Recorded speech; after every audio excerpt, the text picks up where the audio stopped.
country has different ways of protecting and saving their community, and Philippines has NDRRM. Its primary role is to be the lead actor in disaster response and mitigation.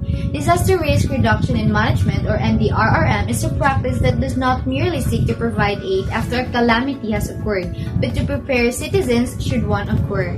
This means providing constant education, resources to obtain information, and facilities that can capacitate individuals to prevent, prepare for, and minimize the impact a disaster can have on their community.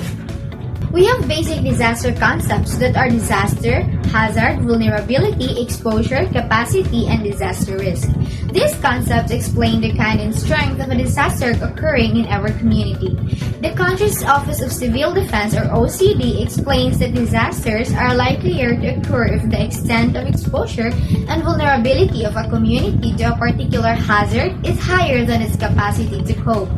Simply, but an event is more likely to result in disaster if a community does not have the tools to rise above or recover from a natural or man-made event. Four thematic areas of the Philippines Disaster Management System.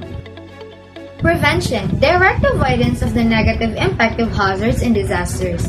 Its concept is rooted in the intention to completely avoid potential disasters through action taken even before an event occurs. Examples of which includes constructing seawalls at coastal areas, creating earthquake-tolerant buildings, etc. Mitigation, it lessening or limiting the adverse impact of hazards and their related disasters.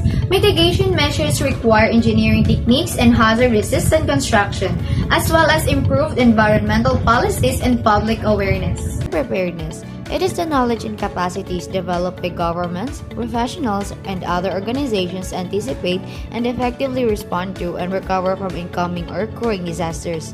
These are required by law to be supported by formal institutional, legal, and budgetary capacities. Disaster response.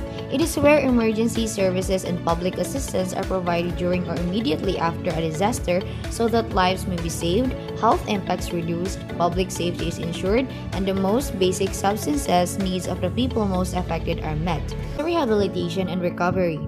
This principle means that learning from the lessons from past disasters. The premise lies on the thought that we do not want to suffer the same devastation again. Hence, in our rehabilitation and recovery efforts, we must not only go back to normal situation but should also strengthen our DRRM capacities to avoid suffering from the same disaster situation again. First aid. It is defined as the initial assistance or treatment given to a person who is injured or suddenly becomes ill. The person who provides this help may be a first aider, a first responder, paramedic, or EMT. The 7 environmental principles. Nature knows best. Human beings must understand nature and abide by the rules imposed by nature.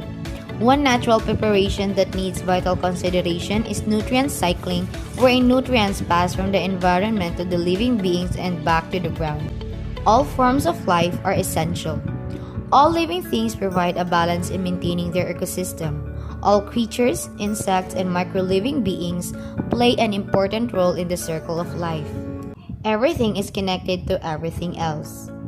All living, plants, animals, and non-living, rocks, and temperature components are connected to guarantee that structure is maintained in the ecosystem. Any outside interruption may result in inequality and the weakening of the system. Everything changes. There is an old saying, nothing is permanent in this world but change. Change may be cyclical, random, or linear.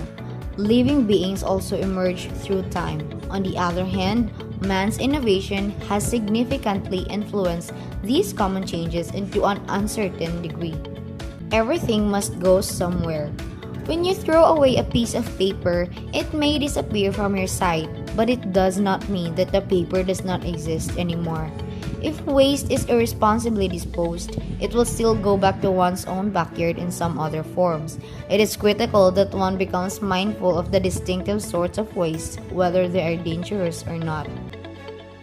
Ours is finite Earth. Planet Earth's resources can be labeled either renewable or non-renewable. Nature is beautiful and wonderful, and we are stewards of God's creation. Among all creatures, God created human beings in His image, and we have been given the right to rule over all his creations. Being gifted with reasons and brilliance, the human can manipulate creation to their own advantage. Laws in promoting environment protection. Republic Act 9003 or the Ecological Solid Waste Management Act of 2000. This provides for the Ecological Solid Waste Management Program and creates the necessary institutional mechanisms and incentives, appropriation of funds, and declaring certain acts prohibited and providing penalties. Republic Act 9275 of March 2004, known as the Philippine Clean Water Act, and provides for the country's comprehensive water quality management.